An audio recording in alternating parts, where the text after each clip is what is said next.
The ineffable gift that is gold is how a colleague and critic once described Marnye Young's voice and talent behind the microphone. Known as the audio sorceress, she has lent her voice to narrating over 200 audiobooks and become the owner of a well-established and respected audio publishing company. But her real wizardry isn't only her work in the recording studio. It comes from what she has learned from becoming a businesswoman and a mother, owning her greatness, living with compassion and kindness for those who are different from her, and pushing open the doors so people can see and hear her. Hello, and welcome to a new season of At the Podium with me, Patrick Huey. At the Podium is a multimedia platform that brings together people from diverse backgrounds, lives, careers, and experiences, but all share one thing in common. They have stepped fully into the transformative power of finding and raising their voices to impact our world today. At the Podium holds a space for people to tell their stories, to be heard, and to bring us inspiration. Today, I am thrilled to share the podium with audio sorceress Marnye Young.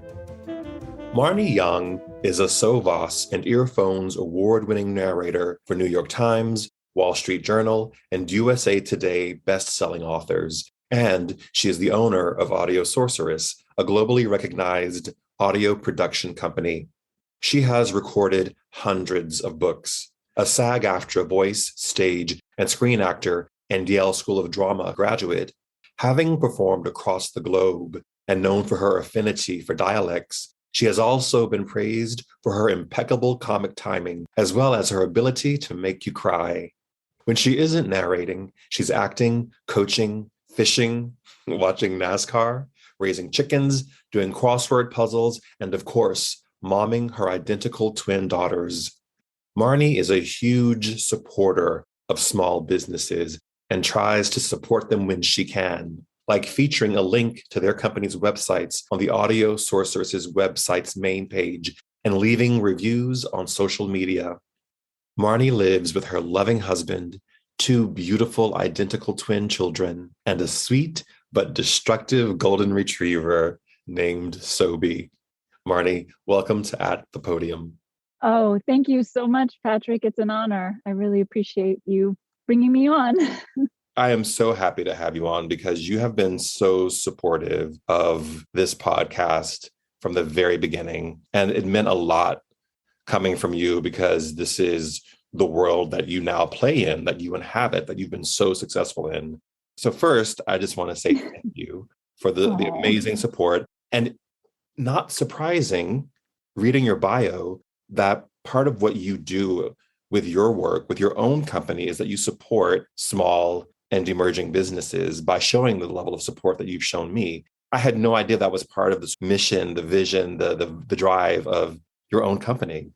Yeah, I try to whenever possible. I mean, when you go on our website, on the homepage, there's a link to a small business right now. And, at some point we'll switch it out to another small business and I'll leave, a review about that small business. And I don't know. I think it's wonderful. I think, it's the little guys a lot of times that make a big difference. And the little guys never get, in my opinion, they don't get enough exposure.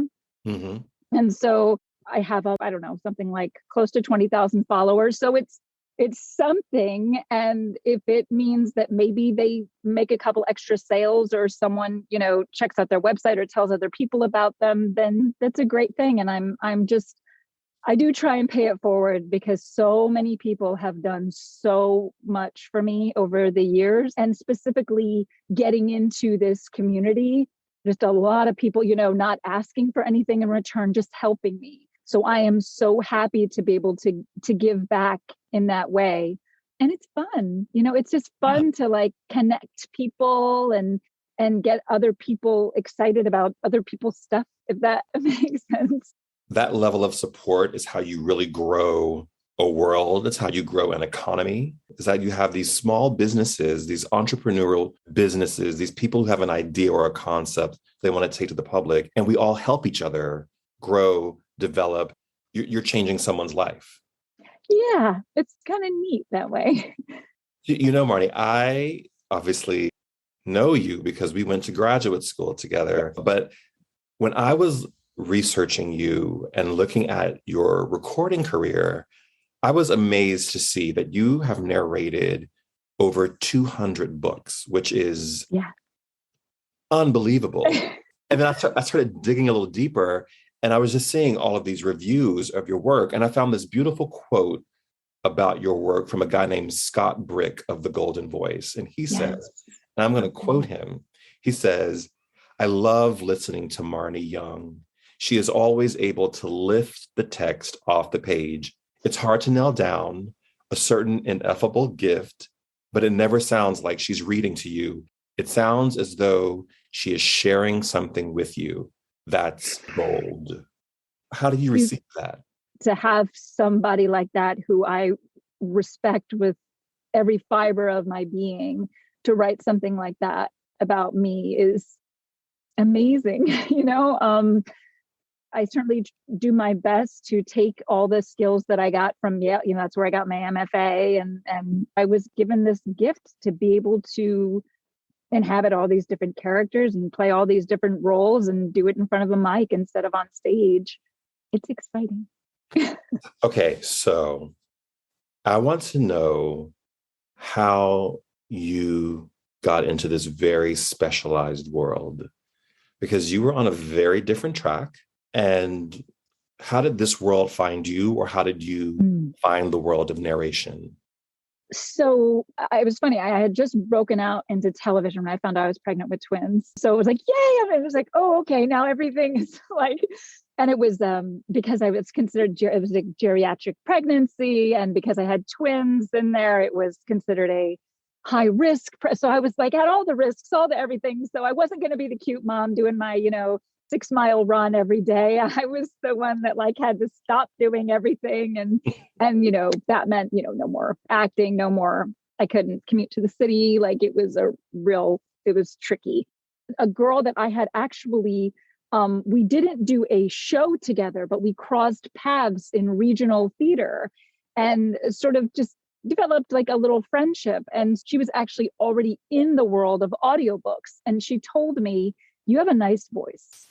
You should think about audiobooks." And so she was great because she was like, "You need to go on this website. You need to go on that." She's incredible, Patricia Santamaso, and she's unreal, and her husband's unreal, and they have their own company, their production company too. And anyway, I owe her everything for getting me into this, because I wouldn't be where I was if she didn't help me. Right.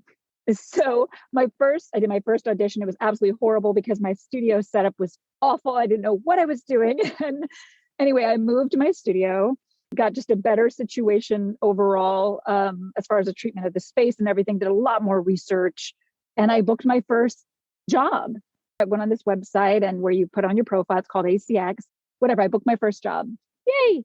Then I booked another job.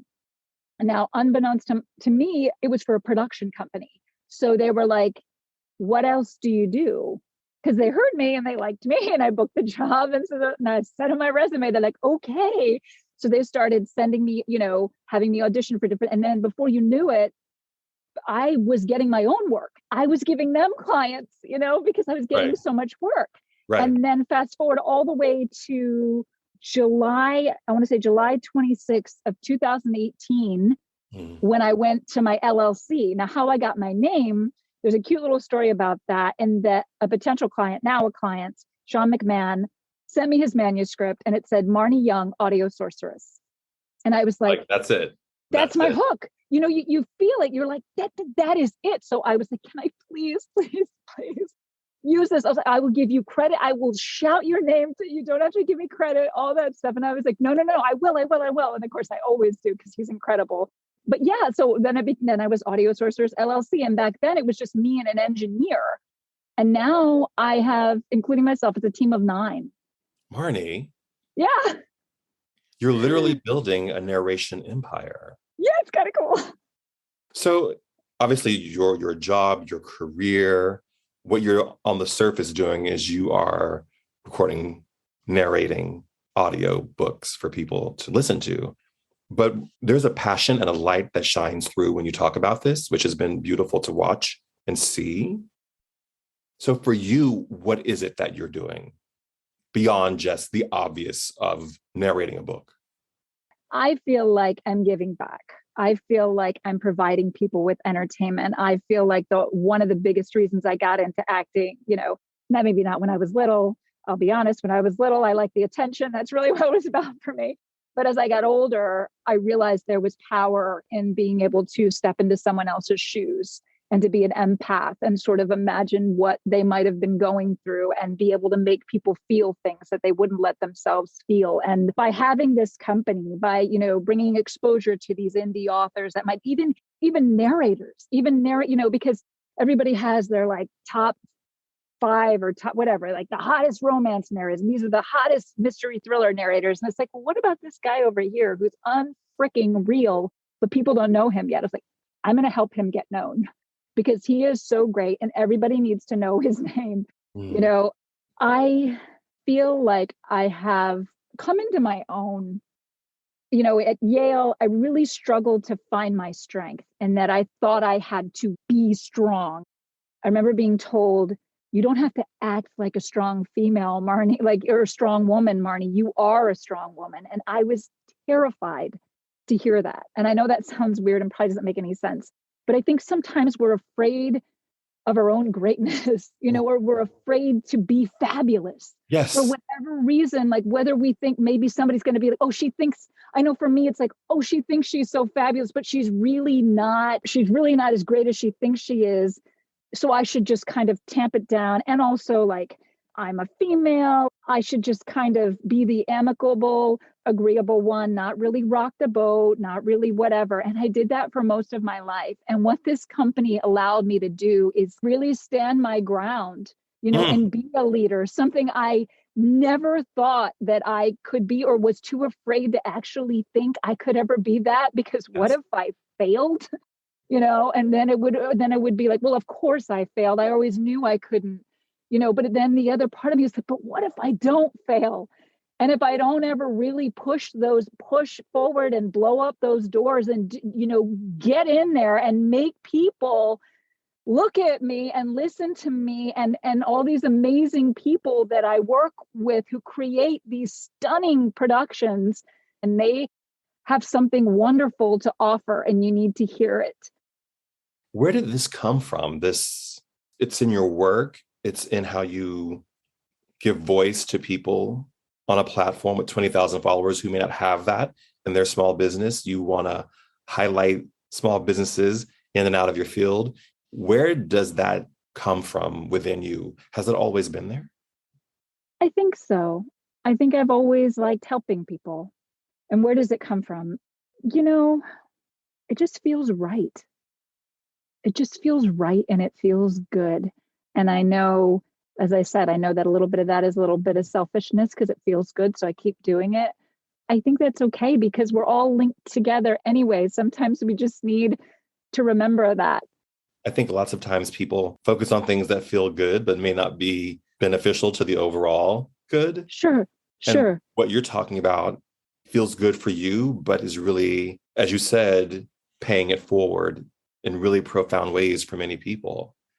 I like it. How have your ideas about yourself changed with owning your own company, with stepping into the world of not only business owner, but producer and channel creator for other people to follow you? How has that shifted you as a person? I speak my mind a lot more than I used to. I'm owning more of who I am. I realized that there's just like more to me. There's just more there. And I think I was saying, a surprise to you, Marnye? Is that a surprise to you? A little, yeah. Because why? I think I just ran away from that part of me. Mm-hmm. I think strength scares me. I think it does. And I think though I've really started to own who I am, I think being a mother changes you big time because, as an actor, you're very self-involved, like, oh, what is my, what is my motivation? Like all this stuff. I mean, that's what you do, right? You spend 7 years of your 4 years of undergrad, 3 years of, and all the class, like, so it's all about me. I know it's in relation to, but you know what I mean. It's a lot of navel gazing. It's a lot of navel Totally. gazing and self-exploration. And Right. There's nothing wrong with that. yeah. There's nothing wrong with that. It's important. But I'm just saying that, so when you become a mom, you can't do that. Mhm. You have two little bodies. Well, for me, two little that are totally dependent on me, and it really just increases my capacity for, like, I thought I knew what love was, Wow. by marrying my husband, and who's amazing. But I thought I knew what love was. And I had these two beautiful, almost didn't have two beautiful little girls. And it has changed my world for the better for the rest of my life. And I realized, like, Marnye, you have a responsibility to other human beings now. Wow. You have a responsibility to raise kind, loving, productive little people and to go out there and do something and make something of themselves. And you better believe that I am teaching them about systemic racism, that I am teaching them in the way that you can teach a 7-year-old, right? Or a 6-year-old. When we started, I was getting books for them, and we talk about things, and we talk about a lot, and how, yes, things are different, but there's also still a lot of problems. Right. And these things still happen, and we still need to be aware of that. And we need to do what we can to make things better. So being a mom, right? I call them my bears, and I'm like the mama bear. And there's like the claws come out, and there's a ferocity that I think for so long I was afraid to own. But I want to know where this comes from, Marnye, because you have had such great successes in your life and your career and your pursuits.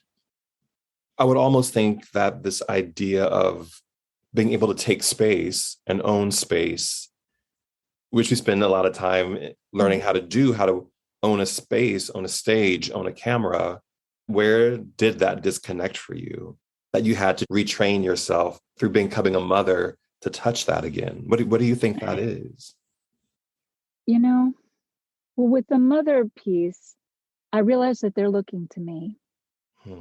I'm their model. I mean, yes, my husband is there, of course, but I'm their model. They're looking at me. They are an extension of me, and they're looking at me for their confidence, their self-worth. I want them to grow up with way more confidence than I had. I want them to grow up feeling so loved and wonderful and wanting to love on other people, because that's just what you do. Because for the most part, human beings are awesome, Yes. and they have so much to offer each other. And I think that gets lost.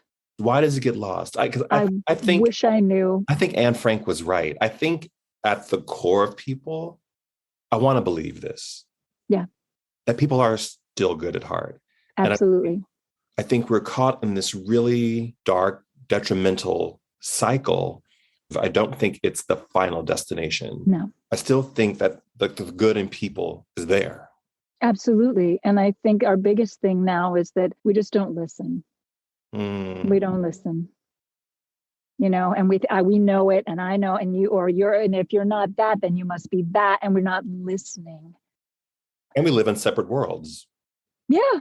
Because we don't share, it was so interesting. Yeah. I was having a conversation with this gentleman who's maybe 25, 26. And I said to him, when I was a child, we only had 3 television stations. And he was like, what? He didn't even know that. But what I said to him was, what was interesting about having 3 stations? There was tons of issues about representation, identity, all of that. Things were often more than one thing at once, right? But the great thing about that was we all had a shared experience. And now everything is very fragmented, which happens when you democratize anything. There are more players at the table. But there was something that happened to us as people when we all watched Who Shot JR, when we all watched the Super Bowl, when we all watched Star Trek. All of those things create a social context and a social connection that we just don't have now. And I think that contributes to what you were talking about earlier, which is this split this Yeah. tension that we feel. Yeah. So now as a parent, it's on to, I mean, obviously it's still on me to try and make a difference, but especially with this generation that we're raising, to do everything we can to make sure that they are connecting and they are talking to other people and they are listening. And I even told them, I said, we may not understand the choices that other people make, but we always love them and respect them and we treat them with kindness. How has your definition of success shifted, given the big success you've had with your company and your career being very different, perhaps, from how you imagined it would be? Now having kids, how has your view of what success looks like shifted? Or has it? Success is such a tricky word because I don't know how helpful the word success is. For me, I just kind of want to do my thing and just be the best at it that I can be. And success just means so many different things to so many people. I know you're asking me, what does it mean to me? And I don't really know, because I try not to think in terms of those, because I think for me, as someone who is like always comparing myself, I thought success back when, I remember even saying, and maybe that was because I was too scared to be great, but I remember saying, you know what? I don't care how successful I am. I want to be an actor for the rest of my life. Wow. And I remember saying that. And I was like, of course, would it be great to get on Broadway? Of course it would be great to get in a movie. Of course it would. But I was like, I want to act. And that's what I want to do. And I want to do it for the rest of my life.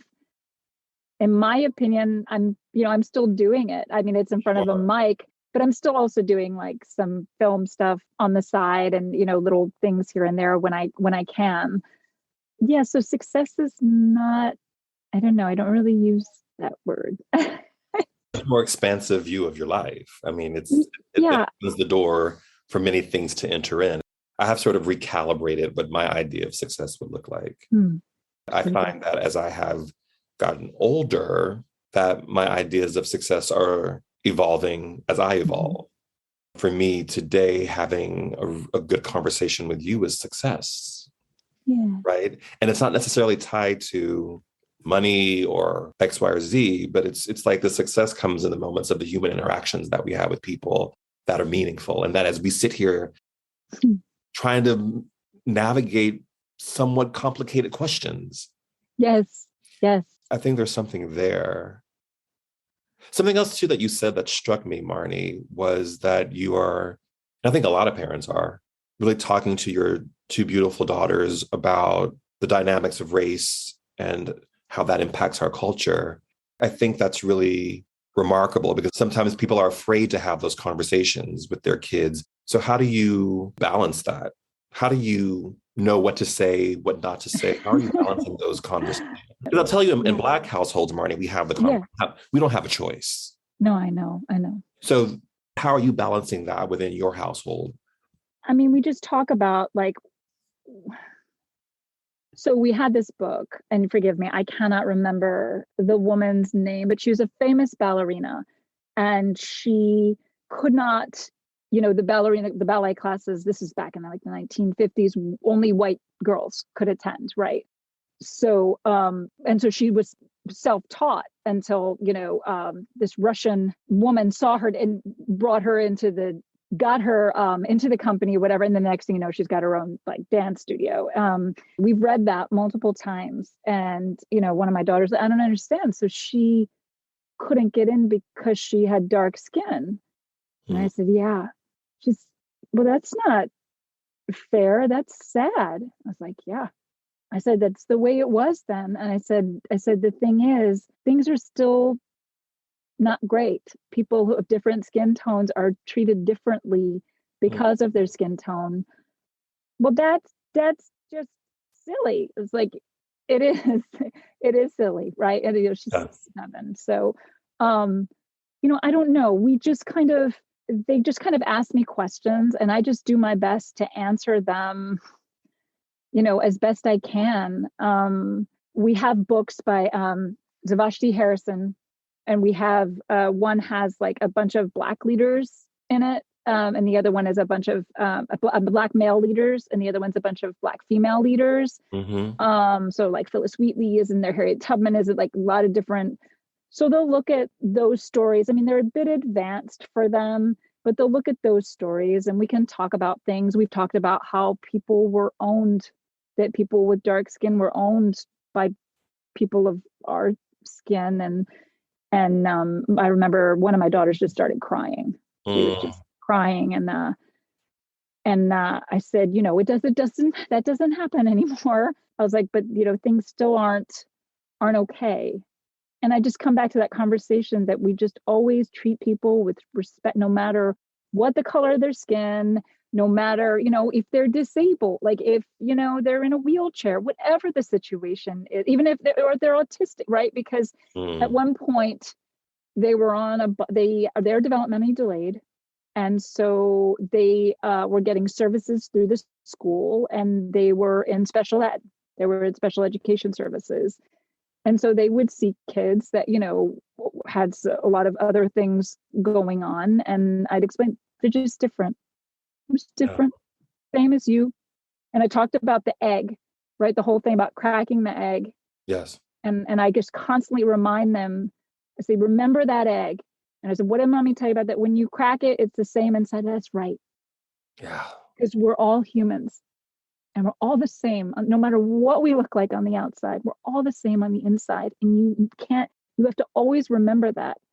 Your daughters have developmental challenges. How is that impacting you and how you are mothering, nurturing them?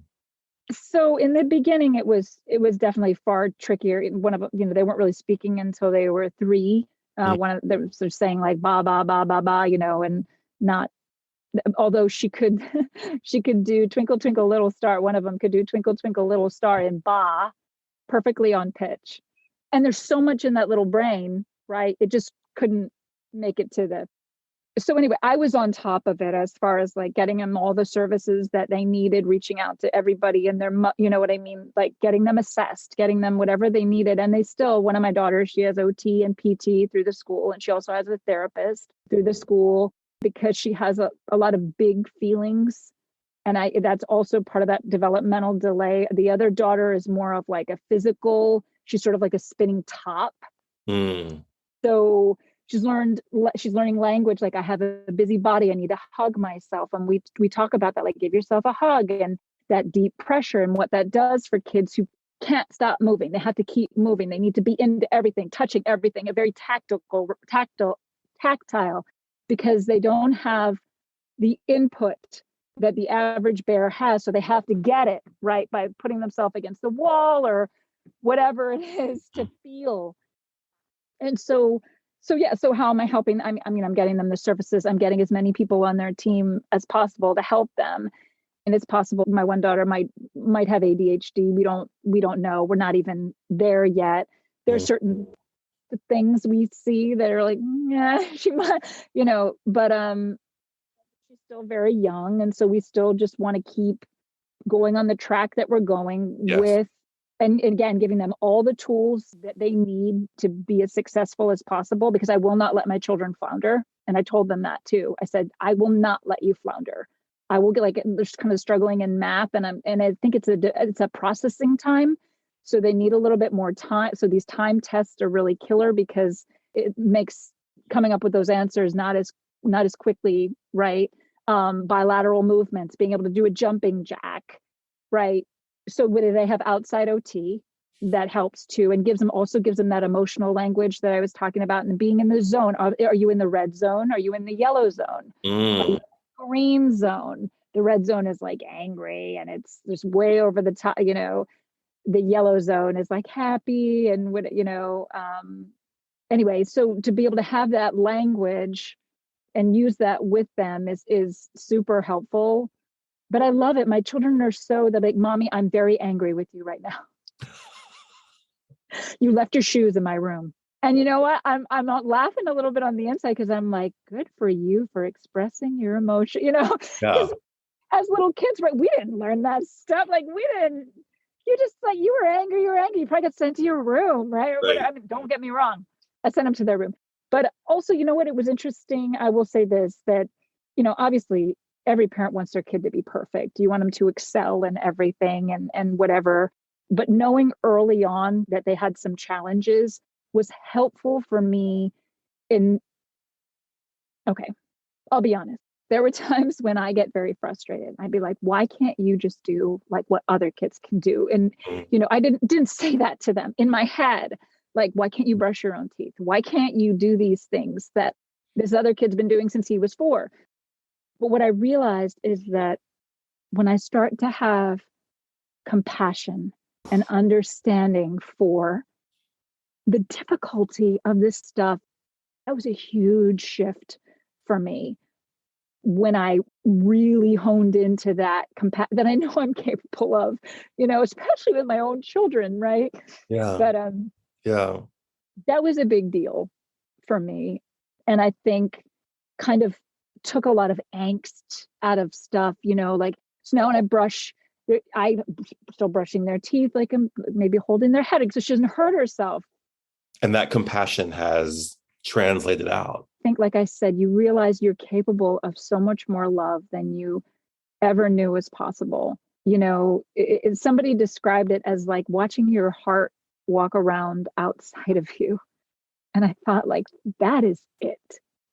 But finding that level was tremendously helpful for me. Have you found the compassion for yourself? I have. Yeah. I've been in therapy for a long time, and it's definitely given me the language to be able to communicate a lot more about things. And, even with my husband and with my children too. But the compassion was just something that I realized I was like, they are struggling, and you need to understand their struggle. And you also need to accept them for where they are at. They are beautiful, lovely human beings. And I read this amazing book, and it didn't use the word. So much of our education system is about deficit. Yes. And what you don't meet. Right. And what if it wasn't, it was just different, that you simply learned differently, because deficit is so negative. And if you're already looking at your children as if they have a deficit, it's not okay. Or they're deficient in some way because they can't do a flipping jumping jack. Who cares? Because how many jumping jacks have you done in your life? Right, exactly. But, who cares if, you need to run around the room 5 times before you can write that sentence?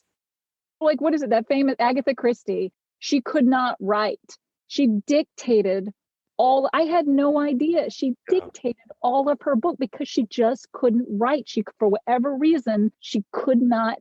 And the sheer brilliance of that. And look at, just so, that's the thing. Again, the egg. The egg. Not deficient. There's nothing deficient about any of us. Just the yolk. All of us have that yolk. All of us have that inside of us. And all of us have that light. Sometimes we just forget to let it shine. But it's true. I did an interview with a really smart woman named Cassandra Worthy. She's Black. She's a mechanical engineer. So there's a lot of things going on in worlds where you don't only see Black women. And we were talking about this concept of tokenization, so that, now with diversity, equity, and inclusion, there are many more people of color in places that they are not normally found. For instance, on a board of a company or in the C-suite. And we were talking about how oftentimes people in those areas feel reduced. And her response was similar to what you just said. Let your light shine. Yeah. Let it shine bright. Mm-hmm. So yes, if you run around the room 5 times, run around the room 5 times. Right. Because what you're saying, what I'm hearing is that I substitute the word empathy for compassion. Mm-hmm. I'm really interested, Marnye, right now in this concept of having empathy for other people. And it's really hard. It's really hard for the people that I don't naturally like. But, this sure, idea, yeah. Right? This idea that you're talking about of compassion, and that you had to sort of call that up within yourself to have compassion for this, not your children, but the situation that your children were in, is manifestly beautiful. and just so shows such courage. And then you said, let your light shine. Just, I think all those words are so important. Marnye, I'm going back to this idea of 200 books, at least, probably more now. Yes, more. What have you learned about yourself in that process? Definitely discovering a groundedness to myself that I really get into in my work that I don't necessarily have as much through the day, but have more of that though now than I did just, however many years ago. And whether or not that's just the work or it's the work and having my company and having children, I don't really know. I think they kind of all sort of weave together.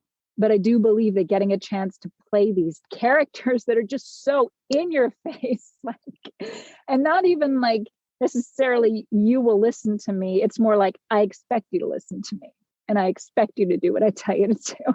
I love it. I'm so lucky to get to do that stuff. And I definitely think that exploring those parts of me, having not really explored them, allows them to surface more in a good way, in a way that I stand my ground in my personal life more now than I used to, for sure.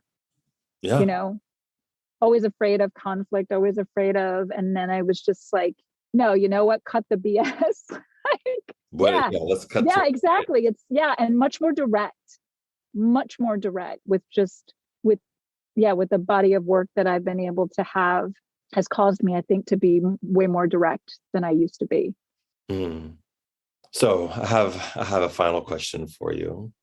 So this season of the show, we're talking about people who have found or are finding their voice. And literally you're in a business where it's all about your voice, where it's all about what you're communicating through your voice. And I wonder, have you found your voice?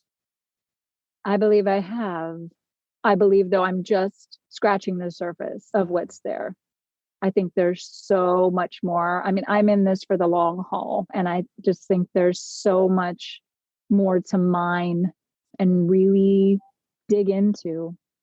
It's that whole, just the unzipping and this sort of, I can't think of a word for that, but it's an expansion that we were talking about, and sort of like you use the word taking up space. I feel, in starting to find my own voice, I am taking up more space, and I am, as Wesley, starting to feel my back a little bit more, because I wasn't someone who ever felt my back before. I was much more into the retreat or whatever, and instead it's like, no, I'm feeling the space behind me. I'm feeling the space in front of me, outside of me, and feeling that, not feeling it, but just scratching the surface. I think there's more there, definitely, as I become less and less afraid and really live from a place of faith instead of fear. Wow. So may we all live from a place of faith and not fear. Right. Much better way to live. Much better way to live. Marnye, thank you so much for your time today and just showing up with me. I so appreciate it. Oh, I'm so grateful. Thank you, Patrick. I really appreciate you bringing me on here and what you do. And thank you. Yeah. And I feel like we're on similar paths in terms of building our own way in a different way than perhaps what's expected or what we were trained to do or what we thought. Yeah. So I watch what you do, and I'm in awe of it and just such respect. So thank you for giving us a little taste of it today. And to those of you who are watching or listening, remember, we all have a voice, so use yours wisely. Bye, everyone.